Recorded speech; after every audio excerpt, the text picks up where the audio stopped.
ఎప్పుడు ఒకటే ఇడ్లీ అయితే పిల్లలు బోర్ కొడుతుంది కదా! అందుకని చెప్పి నేనైతే క్యారెట్‌తో ఇడ్లీ చేశాను. చూడండి మినపప్పునైతే తీసుకున్నానండి. మినపప్పు ముద్దని, క్యారెట్‌ని పీల్ తీసి దాన్ని ముక్కలుగా కాకుండా తురుముగా చేసుకోవాలి.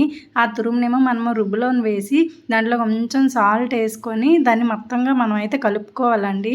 దీంట్లో మనం క్యారెటే కాకుండా బీట్రూట్ కూడా ఏసుకోవచ్చు. పిల్లలకి ఒక రకమే కాకుండా వెరైటీగా కూడా ఇడ్లీ అయితే పెట్టుకోవచ్చు. నేనైతే ఇడ్లీ గిన్నెల్లోని అంటుకుపోకుండా వాటిలో ఆయిల్ అయితే పెట్టుకున్నానండి.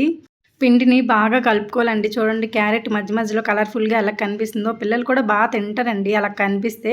వాళ్ళకి కూడా మా అబ్బాయికి అయితే చాలా ఇష్టం. క్యారెట్ ఇడ్లీ పెట్టమ్మా అనేసి అంటాడు నాకు. చూడండి నేనైతే మూత పెట్టేశాను. సగం ఉడుకుతుంది ఇడ్లీ అయితే. ఈలోగా మనం చట్నీ ప్రిపేర్ చేసుకుందామండి.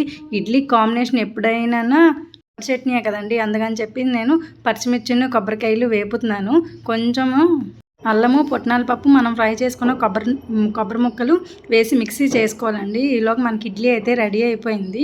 మిక్సీ చేసుకున్న తర్వాత మనం పోపుకి ప్రిపేర్ చేసుకోవాలి. ఒక కళాయి హీట్ ఎక్కిన తర్వాత కళాయిలోని జీలకర్ర, కొంచెం ఆవాలు, కొంచెం ఎండుమిర్చి, కరివేపాకు వేసి ఫ్రై చేసుకోవాలి. అవన్నీ ఫ్రై అయిన తర్వాత మనం చట్నీ అయితే చేసుకున్నాం కదా, అదేమో అందులో వేసేయాలి. మీరు ఉప్పు కూడా కలిపేయాలి. చూడండి చట్నీ కూడా బాగుంది కదా!